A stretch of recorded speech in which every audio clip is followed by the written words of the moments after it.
Live chat. Hope you guys are having a great day here. Thanks for joining us on NASCAR.com as we get ready to go racing in Phoenix this coming week. It's the Bash to Supermarkets 200. And this week's guest is going to be Jo Cobb. Jennifer, you there? I'm here. Oh, it's great to hear you. How's everything going so far today? You know, today it's so funny because I'm in Kansas City right now. I'm actually going to Phoenix later today, and the sun is shining, and I have my T-shirt on, and I stepped outside of the house, and it's like 24 degrees, and I thought, wait a minute, it fooled me. I've been in Daytona for so long. Well, you should have come to Charlotte today because here at the NASCAR Hall of Fame, it's going to be pushing 70 and beautiful Carolina blue skies. But listen, man, you had an absolutely outstanding race at Daytona, and it wasn't in the Nationwide Series, but in the trucks. Tell me a little bit about that.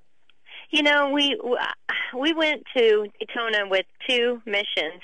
One was to finish the Nationwide race, and the other was basically to win the truck race because, as we saw with Trevor Bayne, I mean, you can take the most, some of the most unlikely scenarios and make them happen, and Daytona is a place for things like that to happen. So we really felt like we had a truck capable of winning under the right circumstance, and we blew an engine after practice, blew a head gasket, and so that kind of took us out of contention to actually be able to win the race because we really felt like we had such a great package put together before that happened. But to sit there and to start second row outside with a green-white checkered at Daytona, it was a pretty cool feeling. And part of it, I was kind of helpless, like, gosh, as soon as we get going, they're gonna walk away. We don't have enough horsepower right now to keep up. But if I could just get a hole and stay in the group, and I thought we'd definitely have a top five, and then right there at the line that group created steam. And I was yelling at the TV at the ARCA race, like, somebody pull out and go, and they just followed each other. And I thought, I wonder if I'll understand better after I race next Friday night.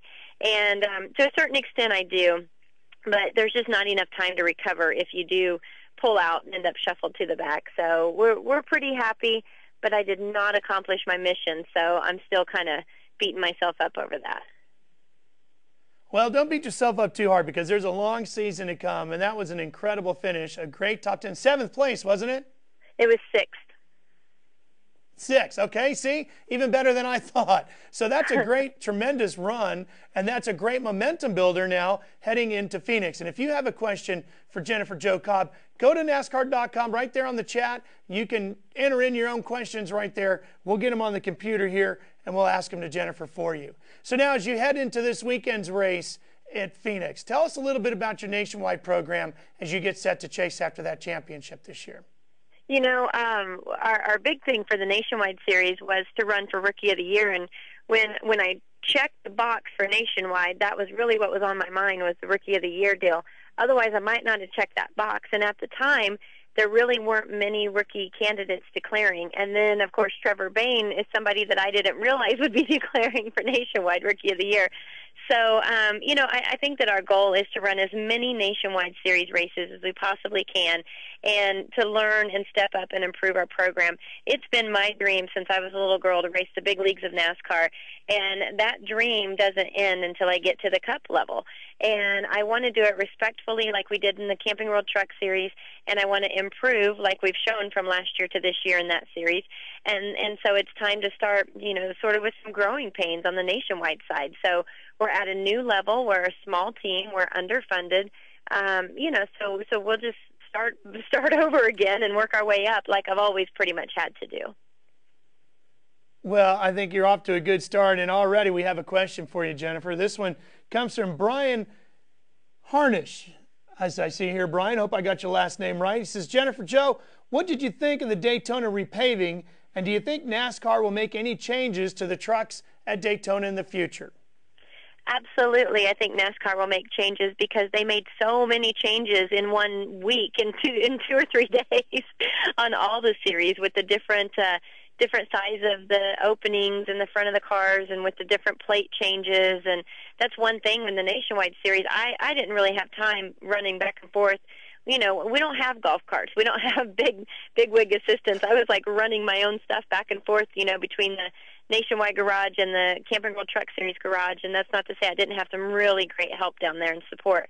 But it's just really too busy to take a look at the at the sheets of where we stood. And then I got home and I was unpacking, and I was like, wow, we had several nationwide cars beat to be in the race until one of those plate changes. You know, what exactly happened, what went wrong with us on those plate changes. But, yeah, there were so many changes throughout the week for the teams and for the cars, and I understand. I'm not complaining about them, but I just, yes, I do think that there will be some changes in the future. I didn't see or identify any big problems, but I will say the repaving, it's pretty awesome because there's so much grip. You can afford to make more evasive moves and survive them, whereas in the past, you know, you'd whip the steering wheel at 180 miles an hour to avoid something, and you were spinning.